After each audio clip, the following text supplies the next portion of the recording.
Senhores vereadores, público que nos acompanha, nos dá a honra da participação, da audiência, eu tenho um manifesto para fazer. Eu lerei tal manifesto em razão de seu teor e justamente reduzir a um texto para não me eivar no esquecimento de alguma abordagem. A verdade prevaleceu. Vereador e Jornal do Porto agiram de má fé.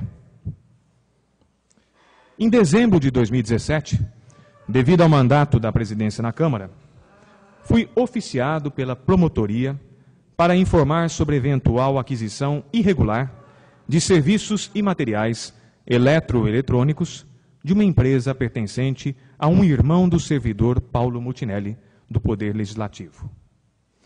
A iniciativa de um vereador substituto, apoiada pelo jornal sem que eu fosse ouvido, foi entendida como sem fundamento e arquivada pela Promotoria de Justiça. Na representação de autoria do vereador Sérgio Rodrigo de Oliveira, constou que o servidor de carreira da Câmara, Paulo Mutinelli, exerce o cargo comissionado de assessor legislativo e acumula as funções de comprador e controlador interno, sendo que possuía conhecimento pleno dos orçamentos apresentados para as contratações e informações privilegiadas.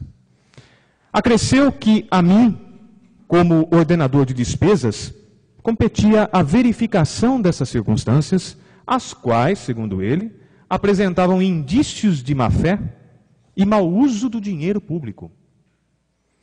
Para saciar a vontade de uma perseguição que foi observada por todos os leitores do Jornal do Porto, este veículo de informação, que poucas edições antes, por meio da coluna Brasil, essa é sua cara, revelou sinais da futura denúncia, coincidência ou não, estampou a manchete com a sua versão fundamentada nas palavras do vereador denunciante e levou o assunto para o site dessa imprensa escrita. O assunto também foi aproveitado pelo site Fala Porto, que tratou de divulgar a minha imagem junto da matéria pelas redes sociais.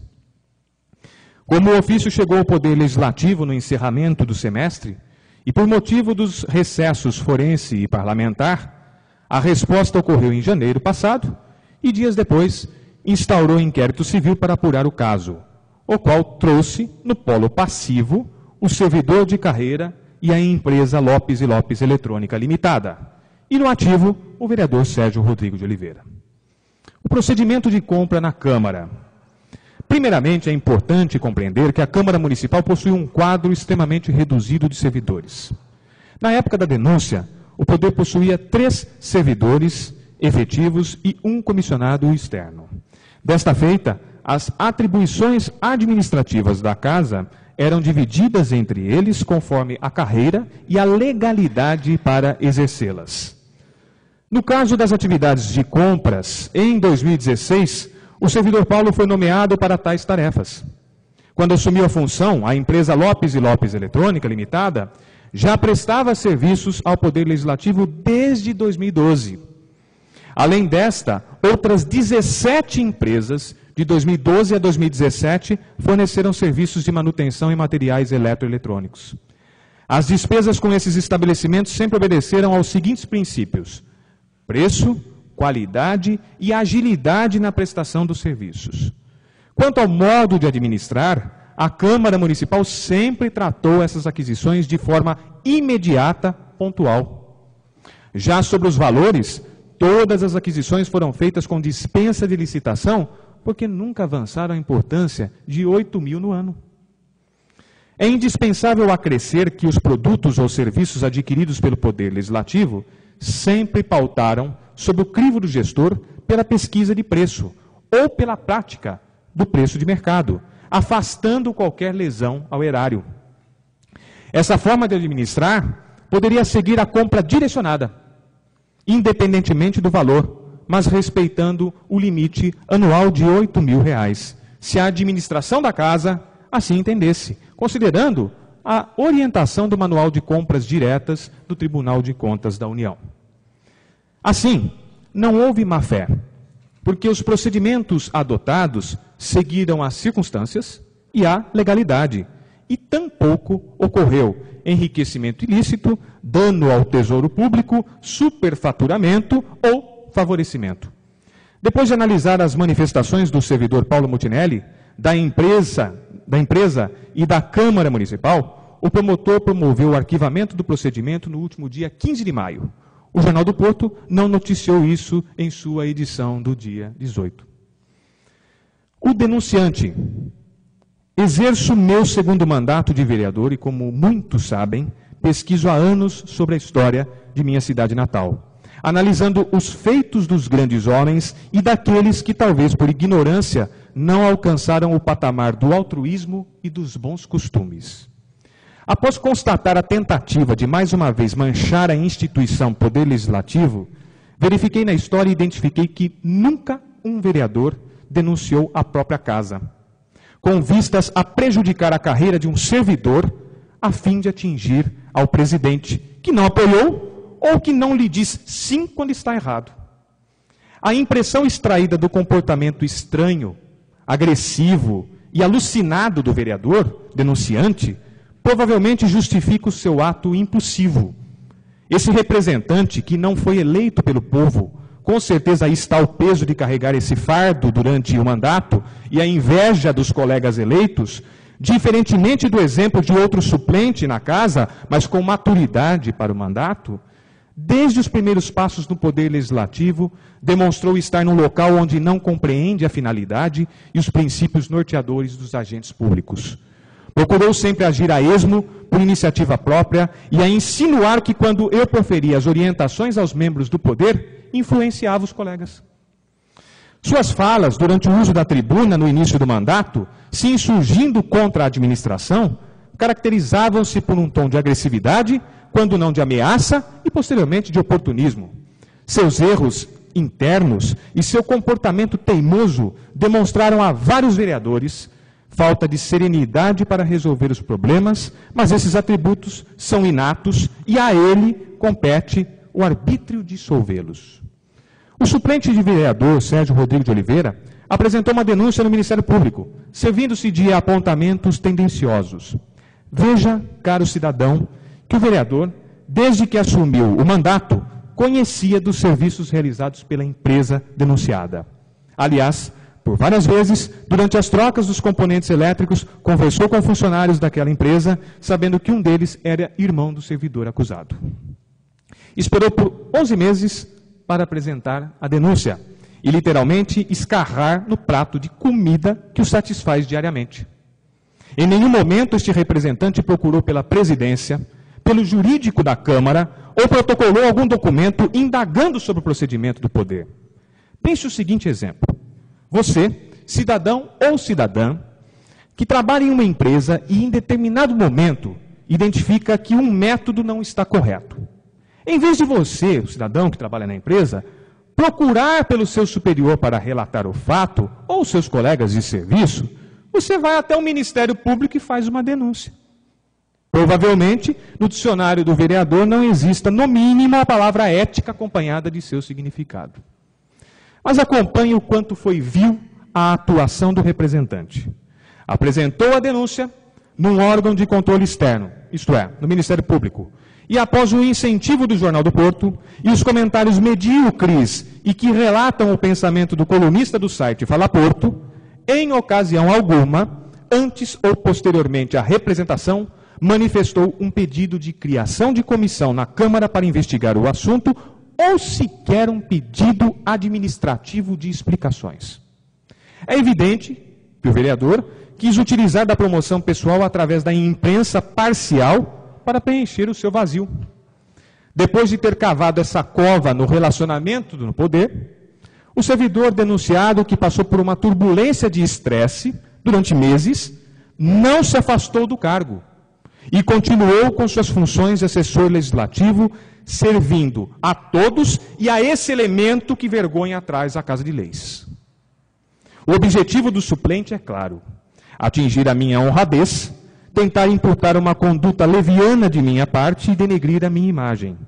Certamente fez isso para se promover nas minhas costas, considerando que há anos tenta conquistar uma cadeira na Câmara por mérito próprio e até o momento a população não reconheceu nele esse status.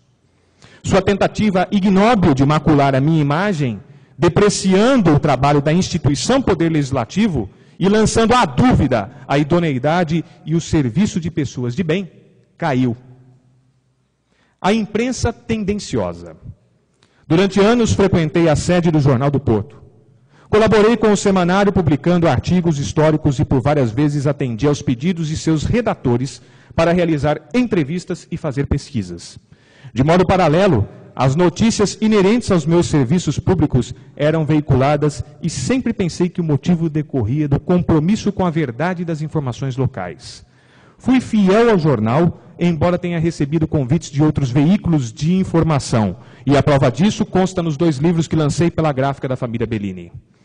Quando ingressei na vida política, procurei desde o primeiro momento não envolver preferências ou sequer confundir pessoalidades com a vida pública. Mantive esse comportamento no primeiro mandato e o sustento no segundo. Este proceder de distanciar as preferências e agir com isonomia, nos últimos meses, me causou certo embaraço e culminou numa animosidade sem freios, sem respeito e principalmente sem senso do ridículo. Por motivações internas, administrativas da Câmara Municipal, resolvi aderir à criação do Diário Oficial Eletrônico do Poder Legislativo, a fim de ter a instantaneidade das informações oficiais e independer tais atos da veiculação semanal na imprensa escrita. O gasto de 2017 com o referido semanário alcançou um montante de R$ 7.900, o que deveria ser algo natural, espontâneo e totalmente atual, se tornou num desnecessário e ilimitado conflito entre o Jornal do Porto e alguns vereadores. Após reuniões realizadas com vereadores, alguns, por vontade própria, quiseram levar o assunto ao jornal, a fim de explicar sobre a instituição. O resultado foi grosseria. Simplesmente a imprensa escrita não queria aceitar a medida do poder. Alguns vereadores hesitaram e começaram a frequentar o jornal com vistas a apaziguar os ânimos, e as posturas mudaram. Interesses? Analisem. Em reunião, antes de colocar em votação o projeto de lei do Diário Oficial Eletrônico, os vereadores que compareceram me pediram para contatar o André Bellini, com o propósito de explicar que a iniciativa não visava prejuízo de seu estabelecimento. E mais, no projeto aprovado, há um artigo que faculta ao gestor a conveniência de publicar o que entender de importância na imprensa. Nada adiantou. E no dia da votação, restou claro que se instituiu, além do Diário Oficial Eletrônico, a bancada do jornal no Poder Legislativo. Ofensas, acusações, fofocas, manifestações de alguns colunistas preencheram as edições do semanário nas semanas seguintes. O jornal fez um editorial alegando que a imprensa escrita ainda não morreu. Os mexericos da coluna do jornalista André Bellini, o qual se fundamenta em conversas de bastidores e dedica tons irônicos, jocosos e grosseiros, começaram a prestar apoteoses de críticas aos representantes do Poder Legislativo, com exceção, é claro, de alguns que votaram a favor de seu estabelecimento comercial.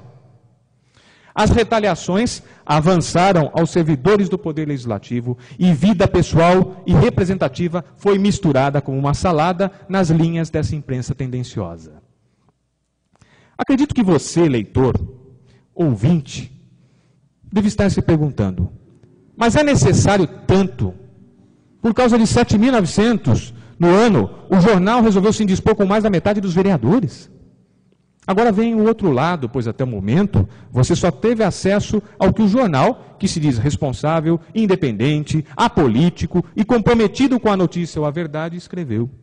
Há pouco mais de um mês pronunciei na Câmara um discurso concentrado, boa parte nos argumentos que seguem, e entendo que devam ser registrados. Enquanto a Prefeitura mantinha, há um tempo, um caminhão de lixo em funcionamento, o outro quebrava constantemente, o outro funcionava, enquanto praticamente quase todas as vans da saúde há 3 semanas estavam quebradas, enquanto pessoas reclamam sobre as faltas de medicamentos, sobre os veículos de transporte da saúde, enquanto medidas administrativas são adotadas visando economia, contenção de gastos, o Jornal do Porto, empresa, com suas publicações oficiais, recebeu no ano passado a quantia de pouco mais de R$ 175 mil. Sim, caro leitor, A imprensa apolítica, apartidária, nem comentarei sobre partidarismo ou não nesse veículo, recebe de seu imposto R$ 14.600 por mês para publicar o caderno oficial.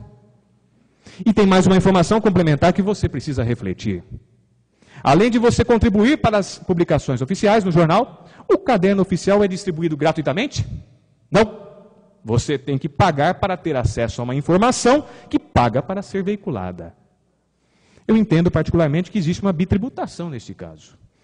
Portanto, o incômodo, a raiva, o pano de fundo do jornal e o motivo das críticas incessantes decorrem do fato de que, de modo desrespeitoso, a Câmara não havia rescindido o contrato das divulgações e começaram a achincalhar os seus representantes, entendeu que a iniciativa do Poder Legislativo poderia dar ensejo à Prefeitura para que esta adotasse o seu diário oficial eletrônico, semelhante ao que ocorre com incontáveis cidades do Estado e do país. A lei que fiz e que foi aprovada pelos vereadores Gideon dos Santos, Gustavo Braga, Marcelo Zerim, Renato Rosa e Toninho Correia, não extingue o diário oficial eletrônico, o diário oficial do Poder Executivo, perdoe-me, sendo restrita aos atos da Câmara Municipal. E o semanário começou a perder a noção do respeito e da independência do poder, atacando veementemente, por meio das colunas do citado jornalista, autor de observações imaturas e de outros artigos. Bastidores. Um hábito infeliz daqueles que querem confundir a população em vez de levar a verdade, respeitando os lados, é recorrer às fofocas de bastidores. Nisso você há de ver que o jornal, por meio da coluna Brasil Esta é Sua Cara, escreve tudo o que o papel suporta. Chegou o momento de escrever a antítese, isto é, o outro lado do bastidor. Logo que a Câmara, por subscrição de todos os vereadores, apresentou a emenda que modificou o artigo da Lei Orgânica Municipal para criar o Diário Oficial Eletrônico, ocorreu uma reunião interna no semanário e acusaram os vereadores como responsáveis pela possível dispensa de funcionários caso a iniciativa prosperasse em âmbito municipal. Quer dizer, ouvinte, leitor, que o vereador é o culpado da história e não os administradores da imprensa ou da empresa. Depois da aprovação do Diário Oficial Eletrônico, aconteceu uma fala velada de que todos os vereadores que votaram a favor não apareceriam mais no jornal e sequer seriam mencionados nos artigos, exceto para receberem críticas. Comprovem, observando as últimas edições, por que o jornal quer esconder a realidade ferreirense, omitindo os feitos. Algumas fotos de inaugurações públicas aparecem cortadas ou sob outros ângulos, a fim de não permitir que sejam vistas as autoridades do Legislativo, aquelas que foram a favor do Diário Oficial Eletrônico. Isso é ou não é imprensa marrom? Vereador Roselim fez uso desse discurso, vereador Gideon fez uso desse discurso, abordou. Tenho certeza de não ler essas informações que acabei de narrar no responsável jornal, que quer dar um atestado de hipocrisia à população, apresentando uma versão direcionada e longe a quilômetros da realidade. Quando a denúncia do vereador foi apresentada, por várias edições, o Jornal do Porto divulgou a versão do vereador. Nunca agendou uma entrevista comigo para levar a minha versão como representante externo da Casa de Leis. Portanto, quando há interesse, essa imprensa exerce a função de jornalismo, de comunicação pública. Quando não há, ela se transforma numa empresa que visa o próprio umbigo. Lamento ter que chegar a tal ponto, mas o que vejo é um ataque incessante desta imprensa que visa se comparar com um dos poderes instituídos e ainda quer ridicularizar o legislativo por meio dos recursos democráticos da livre manifestação. Antecipo que, pelo visto, pela falta de maturidade e responsabilidade, não cessarão as críticas e as invenções, sendo incentivados por grupos políticos ou por fakes das redes sociais. E restará ao cidadão, depois dessa breve exposição, analisar se tudo o que veicula condiz com a realidade ou se a verdade é aquela que interessa ao negócio. Lamento ter que partilhar com o cidadão um problema deste porte, mas não posso permitir a prosperidade de uma tentativa de desonra à minha imagem e de pôr em xeque a minha moral. Igualmente, meu dever seria o de defender um vereador, considerando que estou na presidência da casa, mas o próprio representante, nesta infeliz desventura, provou a que veio e o quanto é imaturo para o exercício do mandato, debutando um acontecimento inédito na história do Poder Legislativo de Porto Ferreira, mas que traz repúdio.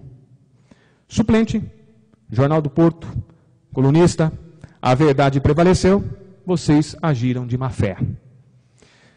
O artigo que acabei de ler a vocês será encaminhado ao Jornal do Porto para publicação e eu verificarei por quantas vezes a imprensa escrita local, que se autoproclama isenta e imparcial, publicará matéria referente ao arquivamento, levando em conta as diversas vezes que abordou o assunto em suas páginas, sempre com uma única versão.